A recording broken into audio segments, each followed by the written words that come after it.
नमस्कार मित्रांनो, मी गणेश मानकर. इग्नाइट अकॅडमीच्या या व्हिडिओमध्ये मी तुम्हा सर्वांचे स्वागत करतो.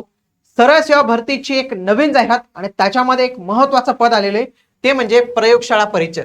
आता या प्रयोगशाळा परिचरची जाहिरात आलेली, याच्यामध्ये कोणता उमेदवार पात्र ठरतो, कोण फॉर्म भरू शकतो, याच्यासाठी पात्रता, पगार, रिक्त जागा, अभ्यासक्रम या सगळ्या काही गोष्टी मी तुम्हाला आजच्या या व्हिडिओमध्ये सांगणार आहे. म्हणून तुम्ही हा व्हिडिओ शेवटपर्यंत पूर्ण बघायचा आहे. आणि ही सरळ सेवाची जी भरती आलेली याच्यासाठी तयारी करत असाल तर त्याच्यासाठी आपली सरळ सेवा सर्वसमावेशक एक ऑल इन वन बॅच जी आहे तर ती आपल्या इग्नाइट अकॅडमीच्या ऍप्लिकेशनवर अवेलेबल आहे. आजच तिला जॉईन करून तुम्ही तुमच्या सरळ सेवेची एक चांगली तयारी इथं करू शकता.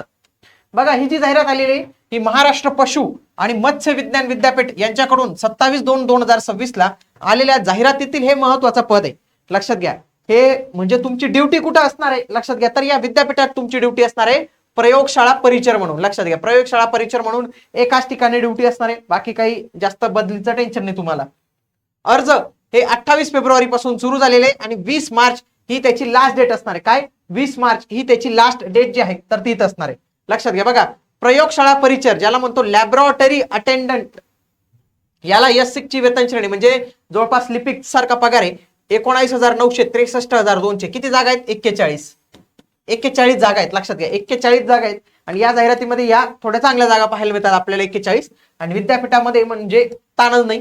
त्याच्यामध्ये बघा, एससीच्या 5, एसटीच्या 3, व्हीजीएच्या 1, एनटीबीची 1, NTC 2, NTD 1, SBC 1, OBC 8, SCBC 4, ईडब्ल्यूएच 4 आणि ओपनच्या 11 अशा 41 जागा पाहायला मिळतात.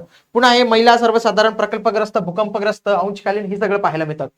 त्याच्यानंतर पुढचं आहे वयोमर्यादा. ओपन साठी जे आहे तर ते 38 आहे. बघा, किमान तर 18 वर्ष पूर्ण पाहिजे, ते तर असताच, एवढं काही कमी वयाचा उमेदवार नसतो. मागासवर्गीय जो असेल तर त्याला 43 वर्ष इथं कंप्लीट असणं गरजेचं आहे. बघा, ओपनच्या प्रवर्गासाठी 1000 रुपये प्रवेश शुल्क आहे म्हणजे फॉर्म भरण्यासाठी. आणि जर तुम्ही मागासवर्गीयामध्ये असाल तर तुम्हाला 900 रुपये शुल्क लागणार आहे.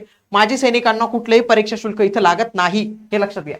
शैक्षणिक पात्रता समजून घ्या, फक्त बीएससी डिग्रीवाला फॉर्म भरू शकतो. लक्षात घ्या, कोण? ज्याच्याकडे बीएससी डिग्री आहे किंवा ज्याचं diploma in livestock management and dairy production किंवा dairy management and animal husbandry यांच्यामधनं डिप्लोमा झाला असेल तो पण फॉर्म भरू शकतो. लक्षात घ्या, याला फॉर्म भरण्याची 2 पद्धत आहे. एक तर तुमची बीएससी डिग्री झालेली पाहिजे, डायरेक्टली बीएससी झालेली पाहिजे, किंवा इथं ऑर म्हटलेले ऑर तुमचा डिप्लोमा पाहिजे. डिप्लोमा 2 पैकी एक पाहिजे. एक कोणता पाहिजे? Livestock management and dairy production. Livestock management and dairy production. दुसरा कोणता पाहिजे? Dairy management and animal husbandry. या दोघांपैकी एक जर डिप्लोमा असेल तुमच्याकडे तरी तुम्ही अर्ज करू शकतात, किंवा फक्त बीएससी डिग्री असेल. आता इथं बीएससी डिग्री कोणती सांगितलेली ते काही इथं उल्लेख केलेला नाही, फक्त बीएससी डिग्री एवढा जो आहे तर तो इथं उल्लेख केलेला आहे.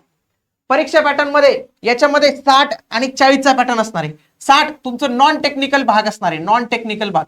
आणि तुमचा जो टेक्निकल भाग असणार आहे त्याच्यावर 40 प्रश्न म्हणजे 80 गुण, 60 प्रश्न म्हणजे 120 गुण, 100 प्रश्न 200 गुण आणि किती मिळतील? 2 तास एवढा वेळ मिळणार आहे.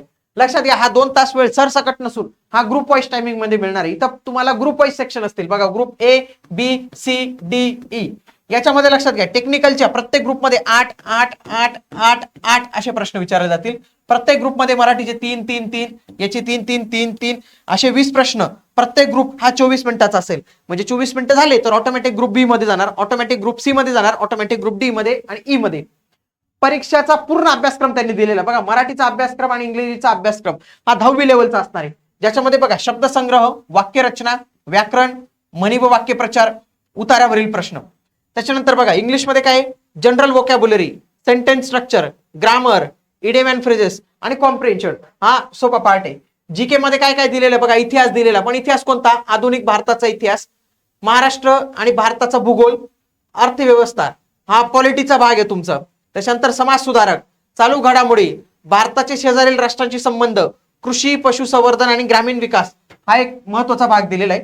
पुढे अंकगणित पण दिलेले आणि रिझनिंग पण दिलेले. टेक्निकलचा सिलेबस बघा, टेक्निकलच्या सिलेबस मध्ये बघा, पशूंचे आरोग्य व प्रथमोपचार, जंत निर्मूलन आणि लसीकरण, गाभण आणि प्रसूत जनावरांचे रोग प्रतिबंधात्मक व्यवस्थापन, जनावरांचे खच्चीकरण, जनावरांचा माज, लक्षणे ओळखण्याची पद्धती, निर्जंतुकीकरण पद्धती, स्वच्छता, कृत्रिम रेतन नोंदी व तंत्र, वळू व्यवस्थापन, निरोगी आणि आजारी पशूंची लक्षणे, आजारी जनावरांची देखभाल, पशुसंवर्धन इतिहास, सद्यस्थिती, संधी, दुग्ध उत्पादन, वस्तुस्थिती व अपेक्षित विकास, पशुसंवर्धनासाठी प्रभावी विस्तार कार्य, दुग्ध सहकारी संस्था आणि लेखा पद्धती. त्याच्यानंतर बघा हा पण एक अभ्यासक्रम आहे, खूप मोठा टेक्निकलचा त्यांनी एक डिटेलमध्ये अभ्यासक्रम जो आहे तो दिलेला आहे. व्हिडिओ पॉज करून तुम्ही हा अभ्यासक्रम एकदा जो आहे तो बघू शकता. आणि याचा जो नॉन टेक्निकल भाग आहे मित्रांनो, जो काही आपली मराठी, इंग्रजी, अंकगणित, बुद्धिमत्ता, सामान्य ज्ञान आणि चालू घडामोडी, हे सगळे काही विषय तुमच्या आपल्या या बॅचच्या माध्यमातून जे आहेत तर ते कव्हर होऊन जातील. ओके, तर हे लक्षात घ्या, या बॅचला एनरोल करण्यासाठी आजच इग्नाइट अकॅडमीचं ऍप्लिकेशन डाउनलोड करा आणि तिथून ही बॅच तुम्ही एनरोल करू शकतात. बाकी तुमचे काही समस्या, काही क्वेरी असतील तर मला कमेंट बॉक्समध्ये नक्की कळवा. भेटूया पुढील व्हिडिओमध्ये. तोपर्यंत जय हिंद, जय महाराष्ट्र, धन्यवाद.